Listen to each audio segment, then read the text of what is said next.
Fala pessoal, aqui é o professor Thiago, este é o canal Físico-Química em 5 minutos. E nesse vídeo eu vou falar sobre um tema não muito conhecido, mas muito importante, que são as equações de Margulis, ok? Então para introduzir pessoal, as equações de Margulis são muito importantes para o estudo da termodinâmica das soluções, visto que elas conectam lei de Raoult, lei de Henry, soluções regulares e o conceito de atividade, ok? Então veja só como ela permite costurar diferentes modelos utilizados para a descrição de soluções, ok? Como a gente já viu, pessoal, em outros vídeos no canal, na descrição termodinâmica de soluções, há diversos modelos que descrevem desvios do comportamento ideal. Dois dos mais importantes são o modelo de soluções regulares e o modelo de atividades e coeficientes de atividades, ok?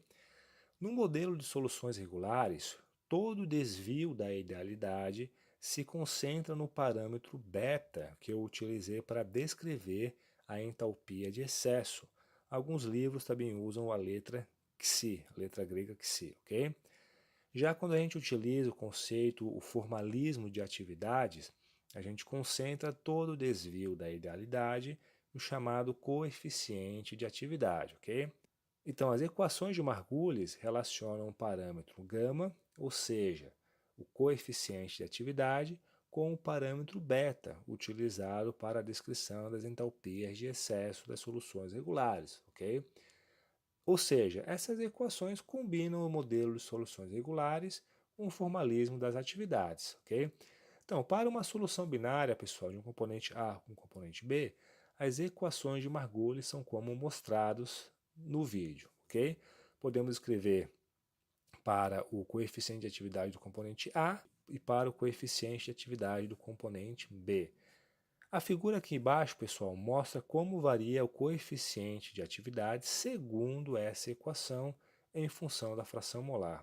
Então a gente vê alguns parâmetros bem importantes. Primeiro, quando xa é próximo de 1, o coeficiente de atividade se aproxima da unidade. Aqui, pessoal, a gente está considerando o formalismo do coeficiente de atividade, que não faz distinção entre solvente e soluto.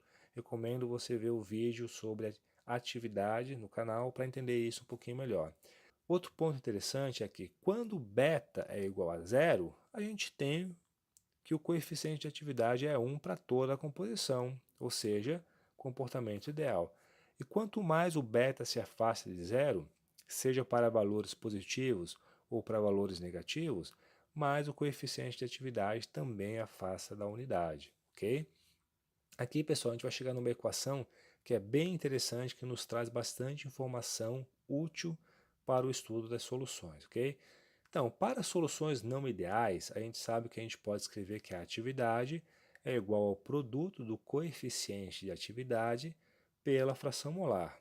Portanto, pegando a equação que a gente definiu anteriormente, a equação de Margulis, eu posso escrever que a atividade de um componente A vai ser igual a E na beta, que multiplica 1 menos xa ao quadrado, e esse termo multiplicado por xa, ok?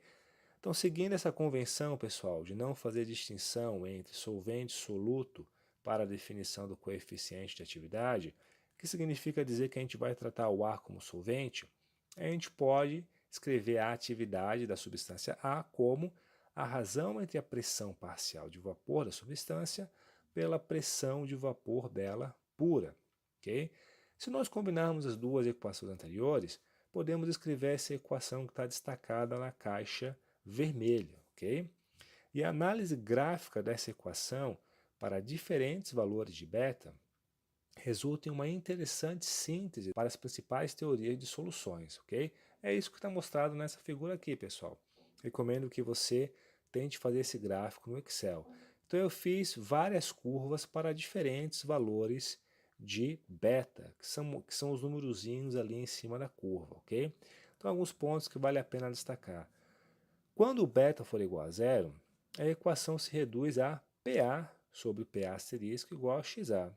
Ou seja, tem-se a lei de Raoult. E faz todo sentido, não é? Se beta é igual a zero, como a gente aprendeu lá no vídeo sobre soluções regulares, a solução é ideal. Logo, tem que seguir a lei de Raul, ok?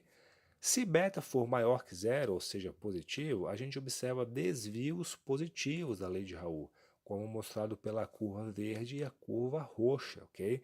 Isso indica que os componentes não querem se misturar. Se você lembrar lá do vídeo de soluções regulares, se beta é positivo, isso desfavorece a mistura, ok? Se beta for negativo, pessoal, a gente tem desvios negativos da lei de Raul. Isso é um indicativo de que os componentes querem se misturar, digamos assim. Então, a pressão de vapor, ou seja, a quantidade de moléculas que sai do líquido e vai para o estado gasoso, acaba sendo menor. Outro ponto importante dessa equação é que a gente observa que para qualquer valor de beta, quando XA vai para 1, ou seja, quando o componente A está praticamente puro, todas as curvas tendem ao comportamento ideal, ok? E aí isso é um comportamento bem conhecido, elas tendem ao comportamento ideal quando a substância está praticamente pura, ok? E a gente pode entender isso olhando para essa equação. Quando XA vai para 1, o termo no exponencial vai para zero e a gente volta a ter o comportamento da lei de Raul. Por fim, pessoal, se XA foi bem menor que zero, a equação se reduz a PA igual a E na beta PA asterisco XA, ok? Que é uma equação que tem a forma da equação da lei de Henry. Basta eu identificar o E na beta PA asterisco com a constante K da lei de Henry, ok? Então essa equação mostrada aqui, pessoal, nesse gráfico, ela permite correlacionar o parâmetro beta das soluções regulares com a lei de Raul, com a lei de Henry, utilizando o conceito de coeficiente de atividade. Ok, pessoal? Se você gostou desse vídeo, dê um like, se inscreva no canal, ative as notificações e fique ligado nas novidades. Valeu, pessoal!